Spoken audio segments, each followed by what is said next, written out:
Well, good afternoon, everyone, and welcome to the State Department. Prime Minister Albanese, Ms. Hayden, it is wonderful to have you with us here today.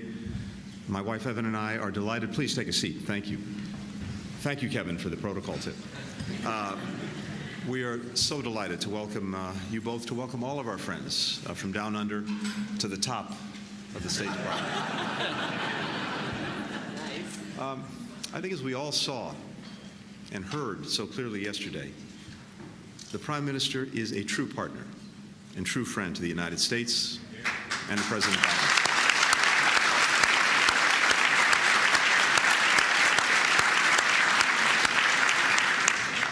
I've had the opportunity since the Prime Minister's been in office to admire up close his remarkable combination of strength, empathy, and decency. One couldn't ask for more in a partner and a friend. And I know that Jody equally shares those traits. Your remarkable work now, particularly in trying to deal with cancer, something so close to President Biden's heart, as you know. And we're grateful to you for your friendship as well. Now, there are a few things that, for most public officials, virtually everything is known and out in public. But I want to share one thing that may not be so well known to the American audience here today. Maybe it's known to the Australians. Prime Minister and I have a deep shared affection for music. When it comes to the Prime Minister, he's also known, besides Prime Minister, as DJ Albo. He's known to spin a mean disc, and maybe there'll be an opportunity at some point later to hear that. I especially also want to thank our partners, our friends, our co-hosts today, the Vice President Harris, and Doug Emhoff.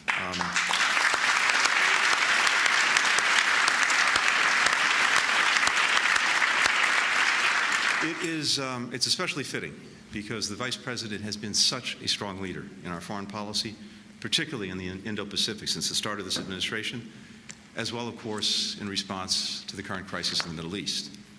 And our second gentleman, Doug Emhoff, who's led our efforts to combat anti-Semitism and other forms of bigotry at home and around the world, something that could not be more urgent in this moment. Thank you, Doug.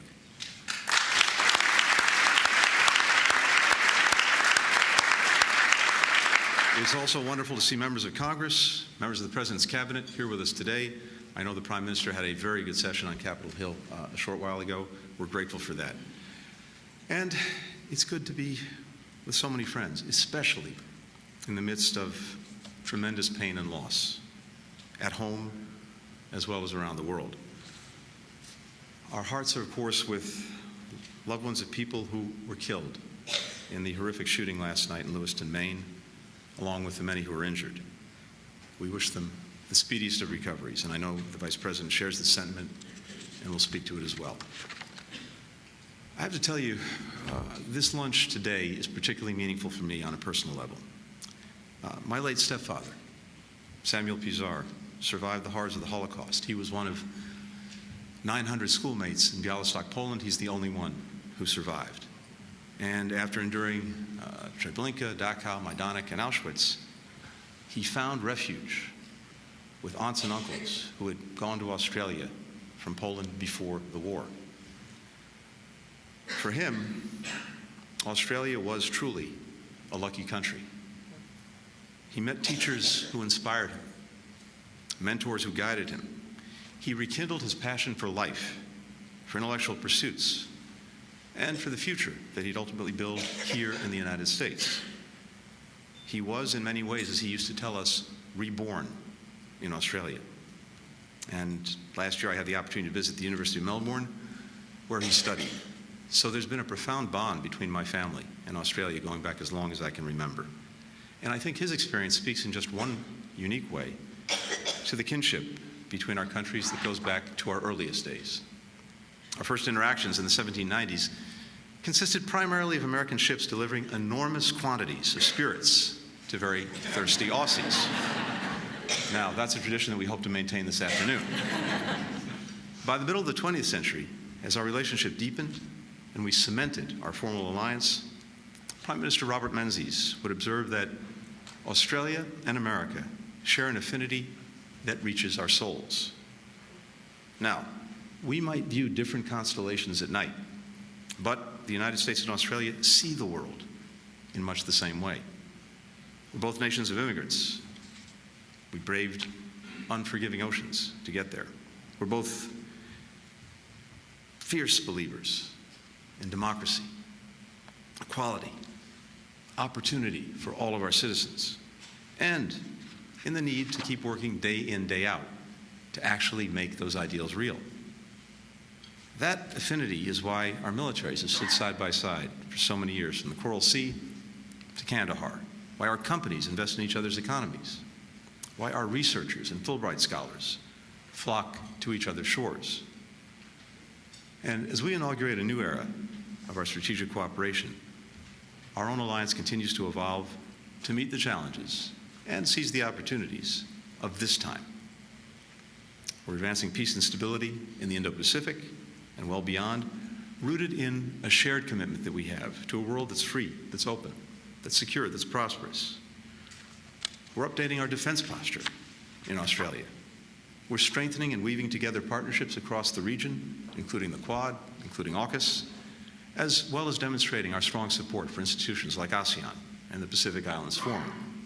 And we're upholding the principles at the heart of the United Nations Charter in Ukraine, where they're been challenged, where Australia continues to be the largest non-NATO contributor to Ukraine's defense. We're also building an innovation alliance for the 21st century, from shaping the future of AI and quantum technologies to laying new undersea cables to deepening our partnership in outer space. We know that central to every single one of these initiatives, every single one of these partnerships, are people, bound by shared history, heritage, culture. I've had the wonderful privilege of experiencing this on several visits down under over the years. We see the deep ties between us in this country as well.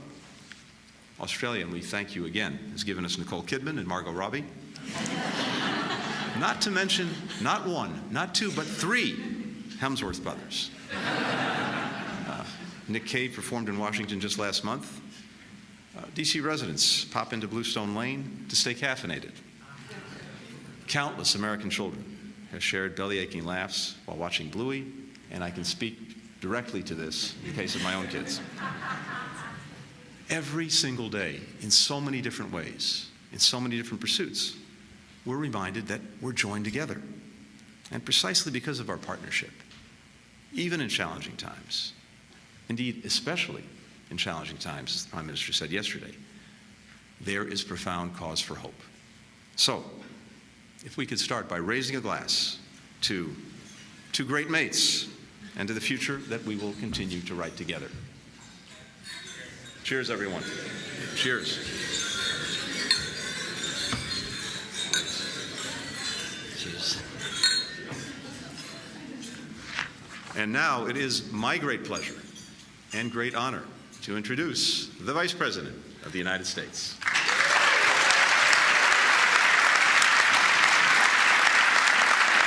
afternoon. Good afternoon. Thank you. Thank you. Thank you. First and foremost, I want to thank, among friends, our Secretary of State. You have all witnessed his career over many years, dedicated career to our country and to our values and principles. And most recently, you have been extraordinary in terms of your fortitude, your commitment, your integrity, and your stamina to stand for what is right and to represent our country in the most important and noble way. Can we please applaud our Secretary?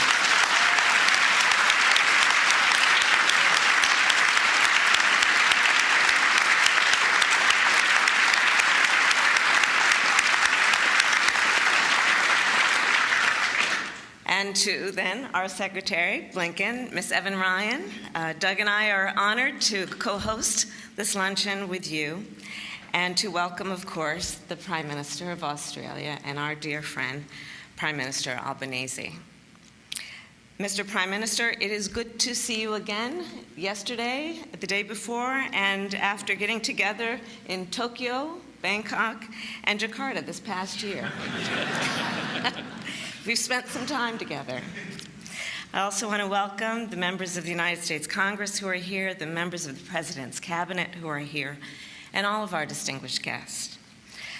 As the Secretary said, before I address why we are convened here today, I will address the tragic events that happened last night in Maine.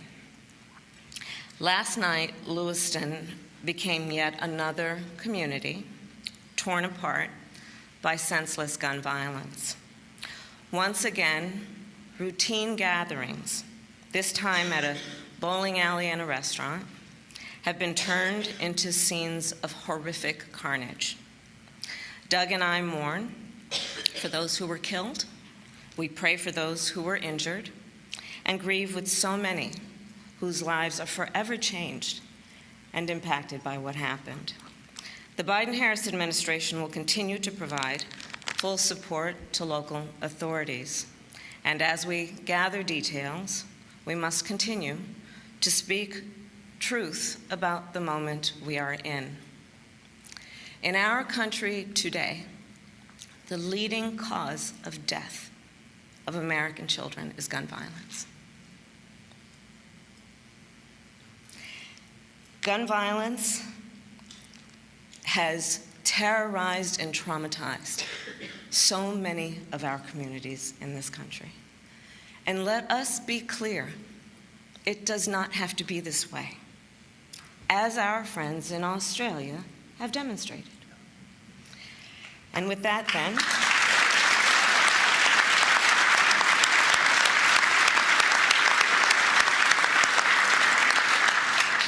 then, I will turn to the Prime Minister's state visit. I believe, as do most of us, that the strength of the relationship between nations is much like the strength of the relationships in our personal lives. It requires trust, candor, and follow-through. It is born out of shared experiences, shared tests, and triumphs. And it is sustained through mutual respect, mutual interest, and mutual admiration. And although a great distance may separate us, the bond of friendship draws us forever close. Prime Minister Albanese, Australia is a dear friend to the United States of America. The bond between our nations was solidified and strengthened in times of global turmoil, where freedoms that define each of our nation were at stake, from the arrival of U.S. naval ships in Sydney Harbor in 1908 to American and Australian troops breaking open the Western Front in World War I. From General MacArthur's arrival in Australia after Darwin was under attack during World War II to the Battle of the Coral Sea, as mentioned by the Secretary. And from the hilltops of the Korean Peninsula to the beaches of central Vietnam. And when America was attacked on 9/11, Australia again stood with us. As some may remember, Australian Prime Minister Howard was here in Washington, D.C. on that tragic day and bore personal witness to the smoke rising from the Pentagon.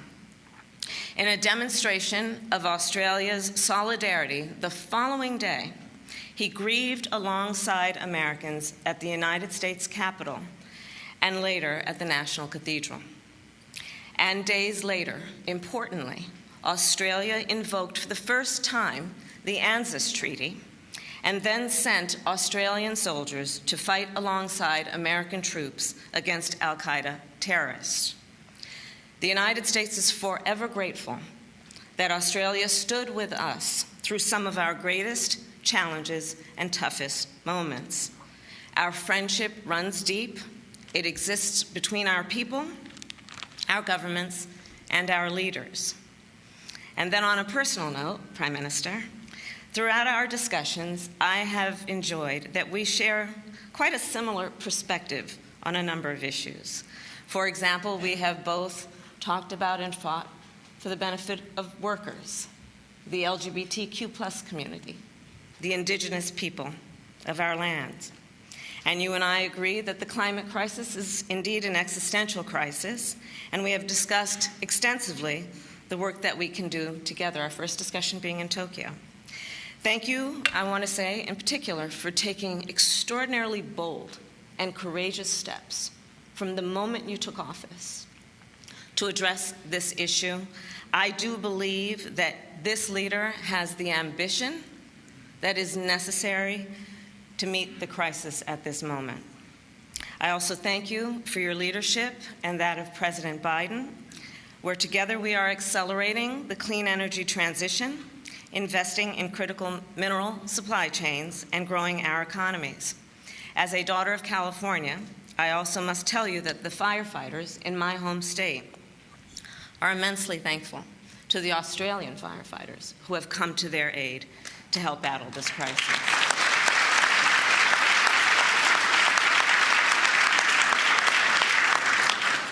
And as the President said last night in his toast, as members of the Indo-Pacific, our nations also share a commitment to a free and open region, which is reinforced by our historic AUKUS partnership, the Quad, and our work together in the Pacific Islands and Southeast Asia.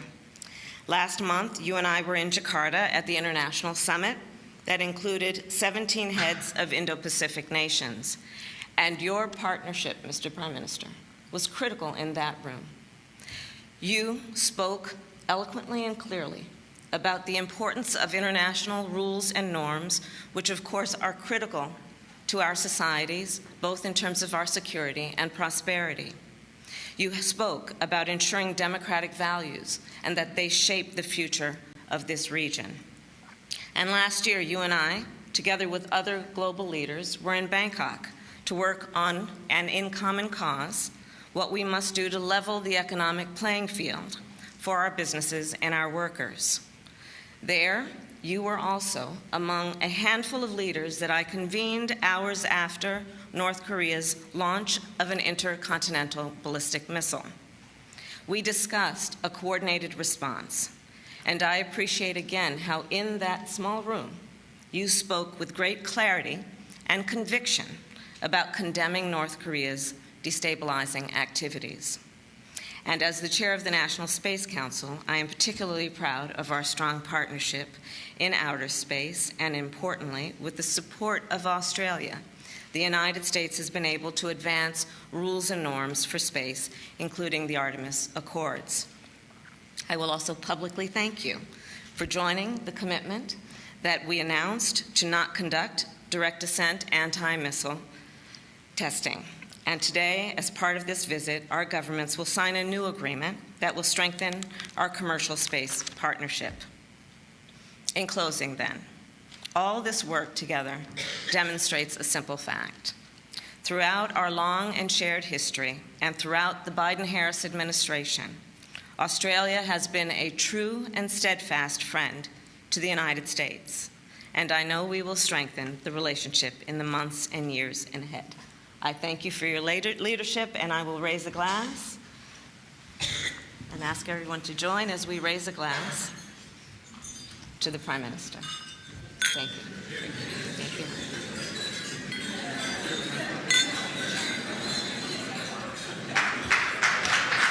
And now it is my honor to introduce Prime Minister Albanese.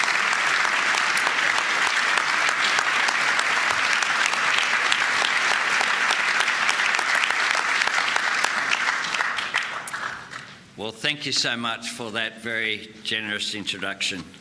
To the Vice President, to the Secretary of State, it is a wonderful opportunity for me to be back here at the State Department, and I also welcome and acknowledge all of the members of Cabinet and members of Congress and Senate who are here, and my Australian friends who've travelled to be with us here.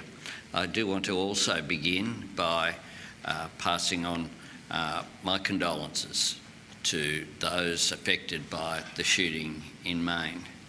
Indeed, it is the case that we look every time there is one of these events, and are grateful that Australia did act in a bipartisan way after the Port Arthur massacre in Australia. And my heart goes out to those who will be grieving today.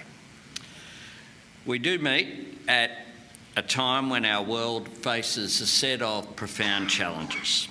Far and wide, we're confronted by threats to peace and tests of the international rules-based order.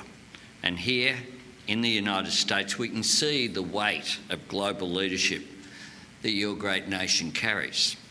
I came to Washington this week to continue the work of facing our alliance to the future, strengthening our economic partnerships in cloud computing, innovation, and through a new technology safeguards agreement that we'll sign at this lunch. Working with President Biden to turn the Climate and Clean Energy Compact we signed together in May into a commercial reality with new progress on critical minerals and supply chains. But above all, in these challenging times, I stand here in Washington as the leader of America's steadfast ally. That's what the friendship between our nations means. We stand together in the cause of peace. We work together to build a more free, stable, and prosperous world. 8 decades ago, Australia looked to America when our own need was most dire. We recognise the world is looking to you now, and we know it does not look in vain. American leadership will meet this moment, and as allies, we will face the future together. Ladies and gentlemen, it remains a remarkable tribute to your nation, including many people who worked from this very building, that in the aftermath of the Second World War, America did not seek to rebuild a world governed by strength of arms, fear of force, or the will of one great power. Instead, as President Truman said, you sought a just and lasting peace, understanding that peace would only last so long as it was just. That is why your forebears worked with ours to give life and shape to the United Nations, to help build a post-war world of rules and rights, of essential freedoms and basic fairness, where every country, large and small, could shape its own destiny and liberty of every individual is recognised, where peace is secured not solely by the presence of the great powers, but by the sovereign acts of middle powers and small nations, and the collective responsibility of the international community. Of course, that vision and those values have not gone unchallenged. We see this now in Ukraine, where Russia's illegal and immoral invasion seeks to subjugate an independent nation and oppress a free people.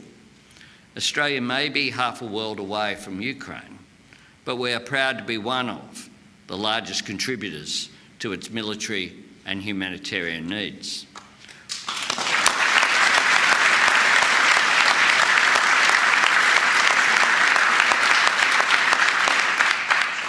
We stand with Ukraine to support its courageous people, but also to defend a fundamental principle, the right of every sovereign nation to peace and security, and the responsibility of every sovereign nation to respect the rules that hold the world together, be it in Europe, in the Indo-Pacific, or indeed the Middle East.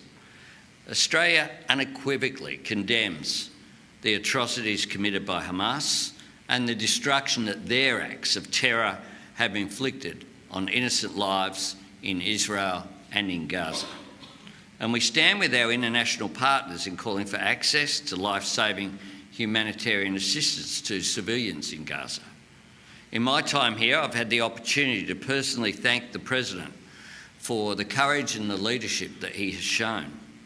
As a true friend of Israel, not only did he stand by them in this terrible time, he offered wisdom as well as solace, calling for all parties to allow safe, unimpeded and sustained humanitarian access and safe passage for civilians.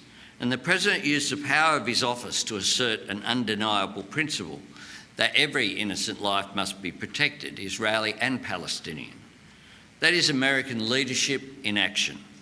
Generations of this leadership have been instrumental in shaping a world which is more prosperous, more open, more free and more interconnected than any of our forebears could have imagined.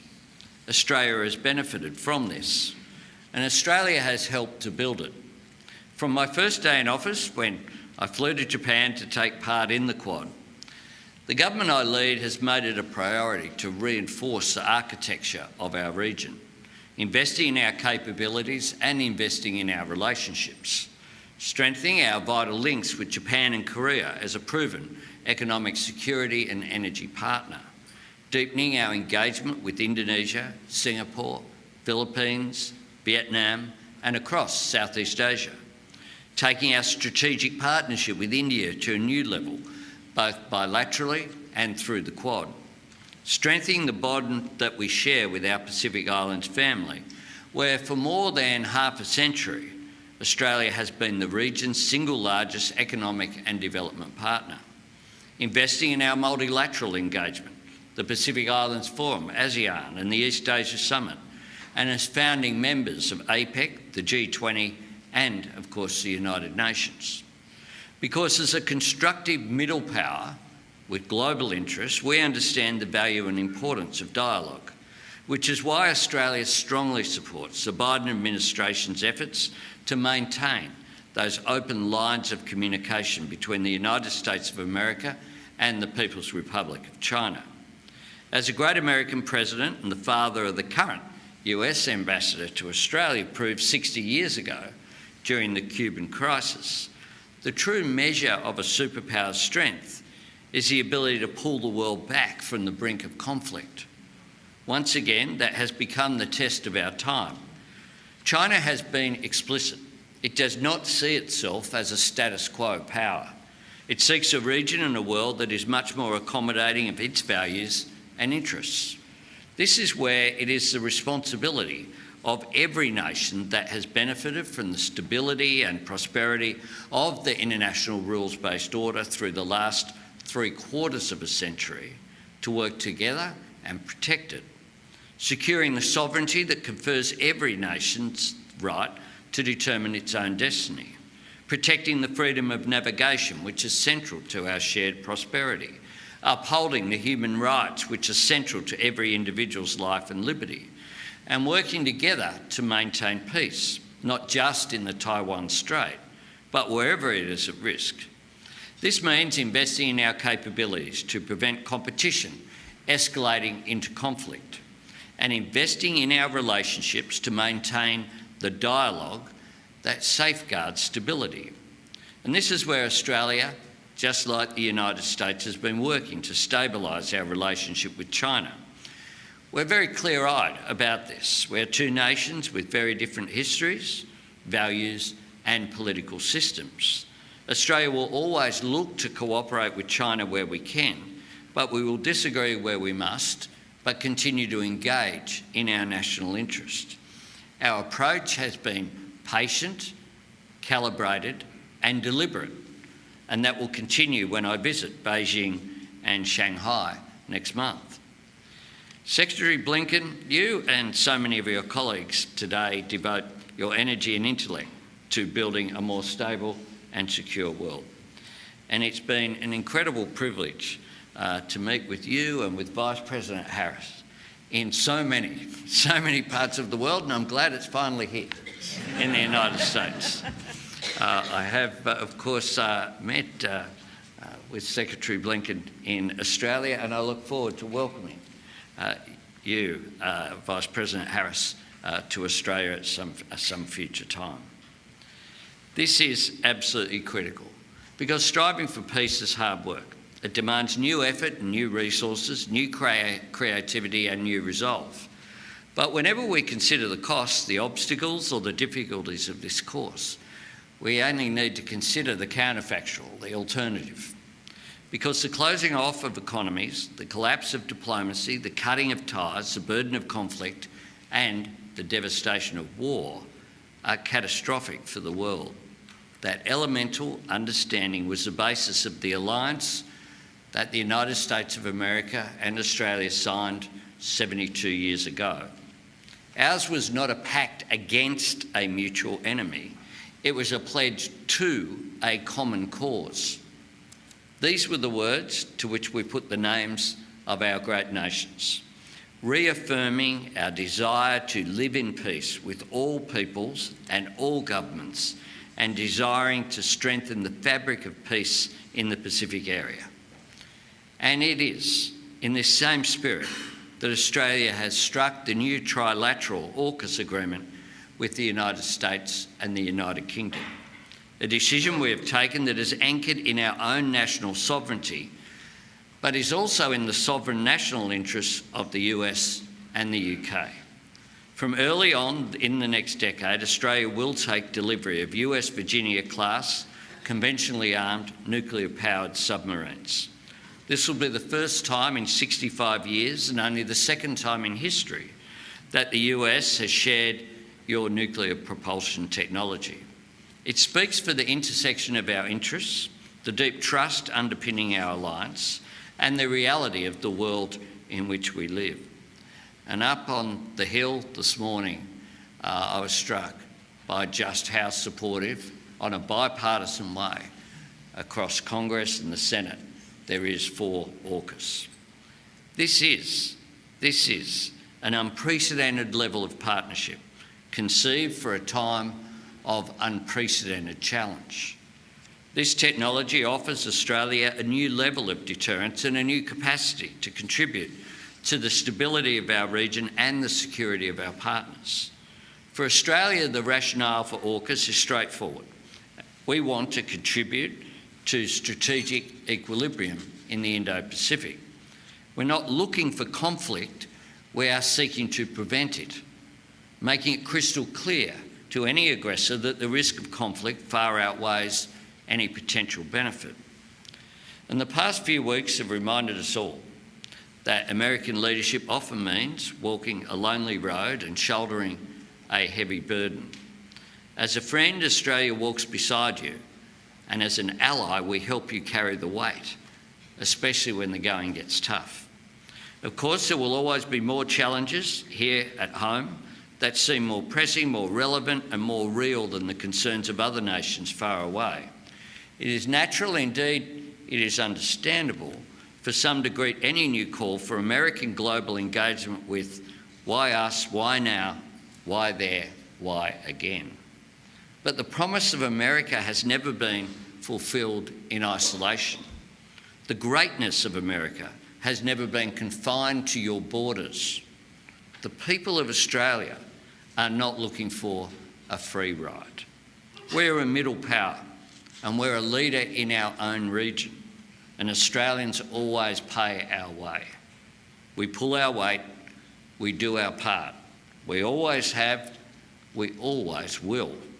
That's one of the points that I was making today to key members of the House and the Senate in person. The AUKUS bills before Congress represent a multi-billion-dollar boost to America's industrial base and a game-changing manufacturing opportunity for Australian workers. It will mean Australians and Americans can work and train side by side in allied shipyards. And beyond submarines, AUKUS will enable seamless cooperation between our two nations in defence science, technology and industry to help meet the new strategic challenges of our time. Ladies and gentlemen, this is not my first time in this famous building.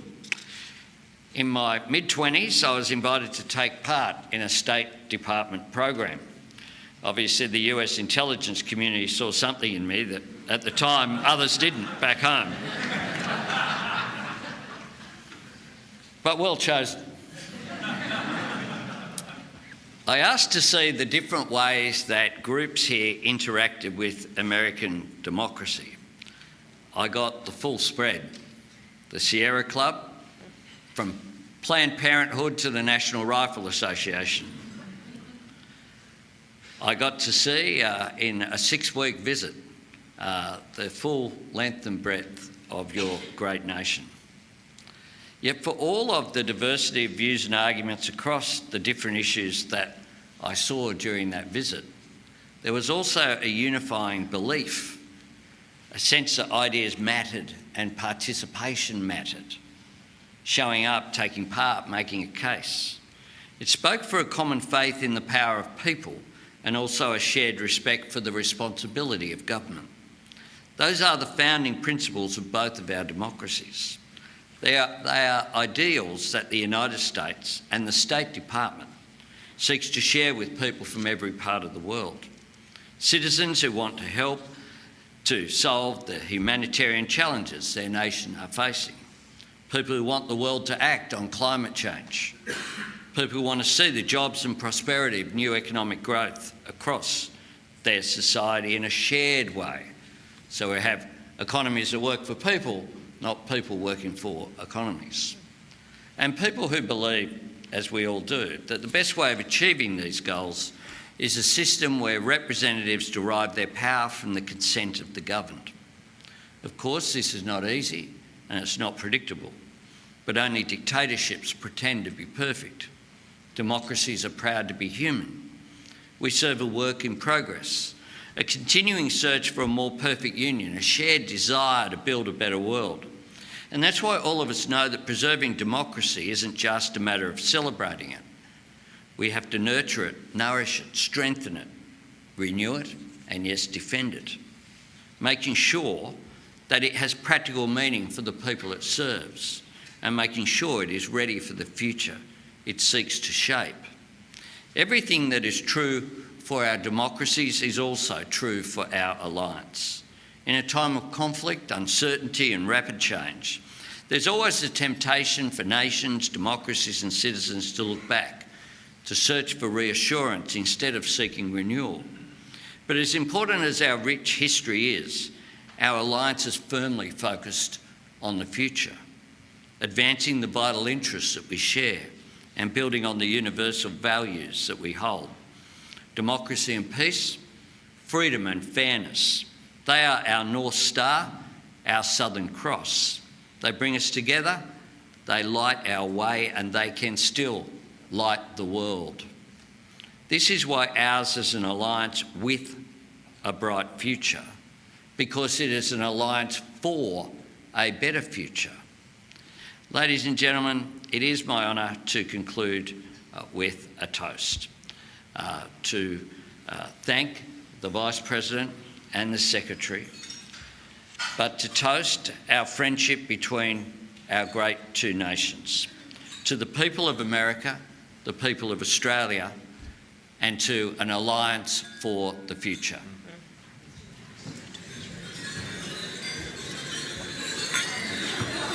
Beautiful, beautiful. Well done.